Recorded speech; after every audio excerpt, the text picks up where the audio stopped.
French President Emmanuel Macron, and what a warm reception. Watch live from Paris.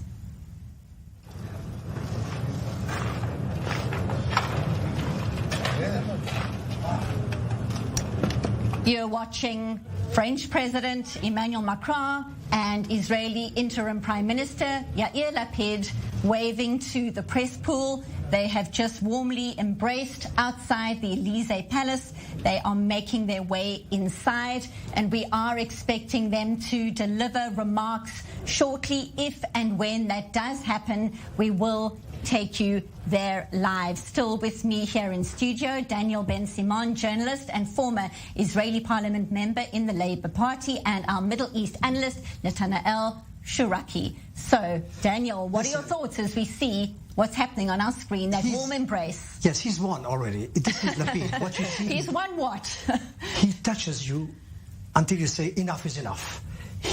That's what he did in the Knesset to his friends as a journalist. He had soft words for each one of us. Even when he felt bad about anyone, he would use soft words and he would hug you until you say, enough, Yair, enough. So this time, you see what he did to Macron. Macron kind of collaborated this. He went with it. But Israelis would love it because it shows a kind of what the French say, camaraderie, or friendship, strong friendship. But as I'm talking about the essence of it, will he be able to tell the Israelis, I've achieved this and this and that, or he will go with the pictures and with the style rather than substance? He is so lucky, this guy. He's been lucky since he came to politics. Like now, he's inherited two major visits or appointments. I mean, American president and the French president in 1 week. And Bennett. Not bad.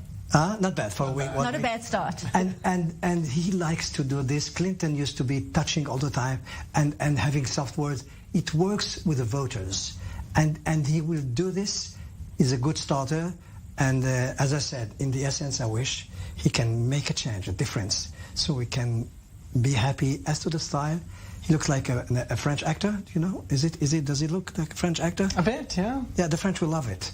They love handsome people. That's why we elected Macron. Yeah? Yes, we elected. Yes. I mean, you know. It looks. I mean, it works. It's working. It works. It's a success. Can we go? Actually, 100%. Okay. See you later. Actually, Macron is a very good client again because Macron is also very tactile. He likes touching people. Yeah, you see. And there's always a kind of like power play when he does that. Remember? I did it when I was in the Knesset. It didn't work. It didn't work. I mean, I'm going to ask you for your take on what you saw there. You know exactly the significance of the meeting and the words behind the scenes, but what we saw right now, that welcome was very special. Certainly a big moment for Yair Lapid at the start of this next 4-month campaign to stay on as Prime Minister if he can. Absolutely, and again, it's a win visually already. It wasn't a hard win again, but the question whether there will be more diplomatic, concrete win is. I might cast doubt about this because the very end of the sequence we saw, I don't know if you noticed, it doesn't always happen, is that there was the secrétaire parti, the particular secretary of the Elysee Palace, who just already put on the two stands the content of the speeches. The speeches are there, they're already written, and that probably means whatever happens inside, they already know what they're going to say to the public. So it's probably not so much of a high-stakes encounter, and if it is, we're not going to know about it because the speeches are there. You can see them actually as we speak. You can see like sheets of papers on those two stands. So it's for both parties, especially for Lapid, it's really much about communications, marketing, and the upcoming election. Again, for Macron, less so. Also, he doesn't have a lot of cards in his hands. He's not managed to interest a lot of people in France about what's happening with Lapid. And unless he manages to secure an insane amount of gas from him, which will interest the French public, nothing's going to happen. Well, let's go live to Paris. President Emmanuel Macron and interim Israeli Prime Minister Yair Lapid are about to speak. very happy. It's an honor to receive the Prime Minister of the State of Israel in Paris, my friend Yair Lapid. And as I said to you when you arrived, it's been a few years that we've been waiting for this encounter, hasn't it? I am really happy that you have chosen France as your first official visit abroad in your new post as interim Prime Minister. This is something that really moves me. This encounter was needed. There is an exceptional relationship between our countries and between us as human beings. This visit comes at a crucial point in time in many ways. War has come back to Europe, a war chosen by Russia, and that will have an impact in all of us. The integrity and sovereignty of Ukraine must be respected, as well as its democratic rights, and that is why we have to stay together and be at their side. Your visit comes at a crucial point for the Middle East because of different crises that come and go. You can count on France. We will always be with you regarding the security of Israel. We will guarantee the stability and security of the whole region. You also know that you can count on my determination to fight against our common enemy, terror, that has stricken Israel again in the last few months. Among the different crises in the region of Israel and that have to do with the interests of France and Europe, I will speak about the nuclear program of Iran. I would like to remind you about our will to try to achieve a resolution regarding the negotiations for a deal with Iran. We are in agreement with Israel that this agreement will not be enough to stop the activities that Iran carries out to destabilize the region. But we hope that we can put a threshold to the nuclear activities. Therefore, this deal needs to be defended. We do take into account the security issues of our friends in the region, and we have to complete this deal with strong negotiations regarding ballistic and other issues. I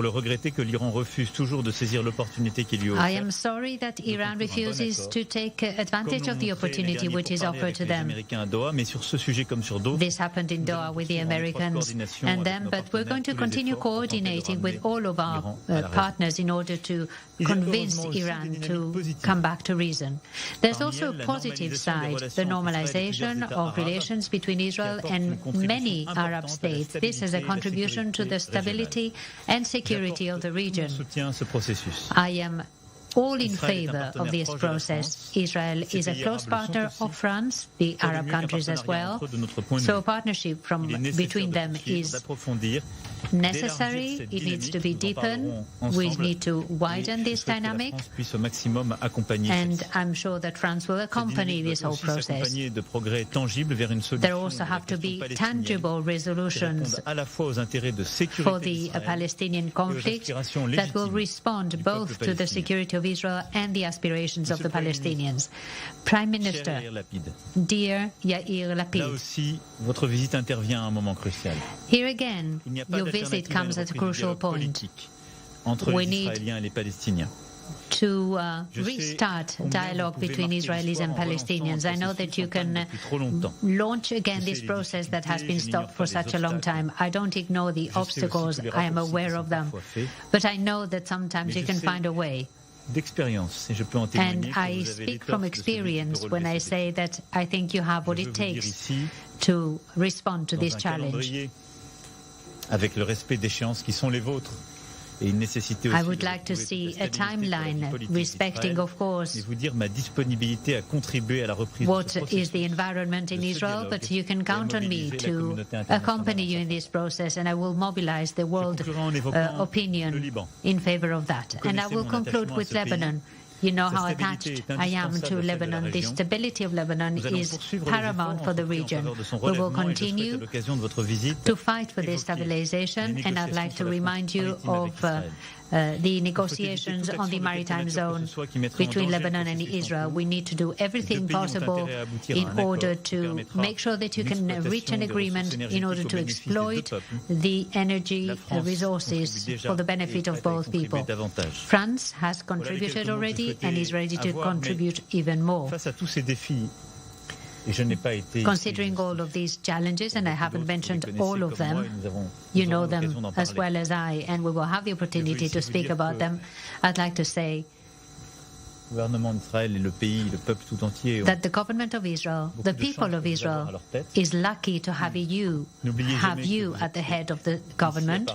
Never forget that you always have a friend, loyal friend attached to Israel's security and to its success in the whole of the region.